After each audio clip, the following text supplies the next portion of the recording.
There is no doubt that we are in uncertain times. The coronavirus has plagued our entire world.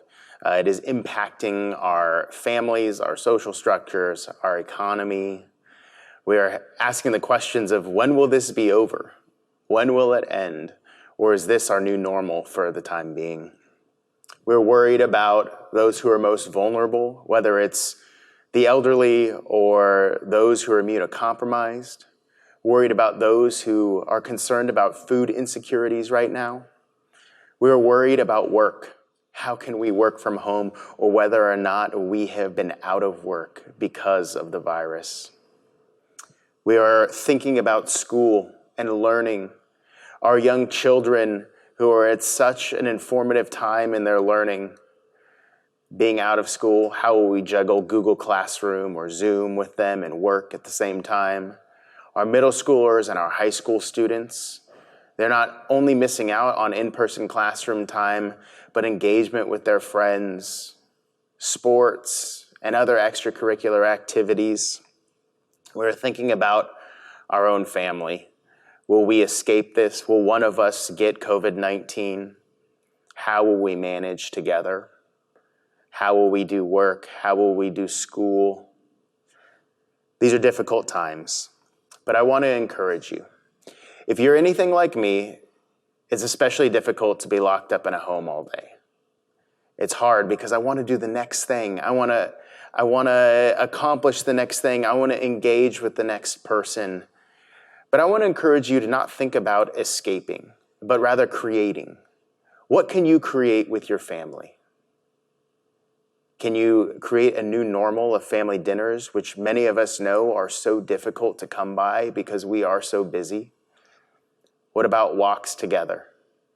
What about games? What about stopping and sitting in the quiet together? Create something new that will last not just during this period of time, but beyond social distancing and, for many of us, social isolation.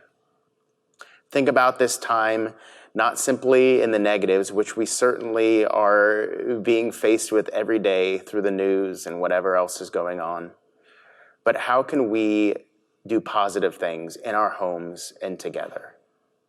I want to encourage you, especially those who have young children, read stories out of the Bible of God's faithfulness, whether it's Moses taking the Israelites out of Egypt and God's faithfulness there, the story of Noah, God's faithfulness throughout the entire book of Esther, or reading the story of Daniel in the lion's den. God's faithfulness is always present with us. God is always faithful. If you have children who are in middle school or in high school or in college, I want to encourage you to talk about this. Ask them what their opinions are. Ask them where they see God during this time, because often it is difficult to see God. Engage in faith formation together as a family. Read scripture, pray, tune in to our service, which is live streamed Sunday morning at 10 a.m.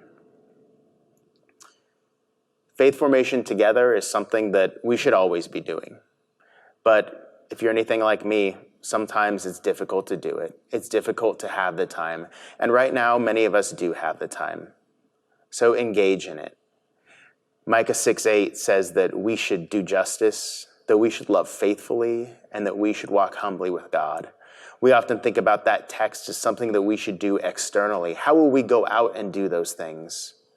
Right now, many of us cannot go out and should not go out. So how will we do justice in our homes? How will we love faithfully? And how will we walk humbly with God?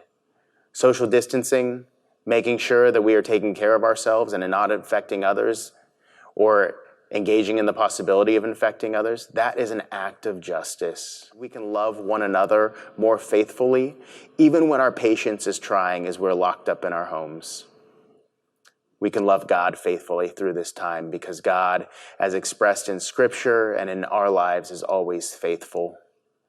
And we can walk humbly with God through this difficult time, engaging in faith formation practices, tuning into worship together, and discussing the ways that even in the midst of difficult times and uncertainty, of suffering and of pain for many, that God is always faithful.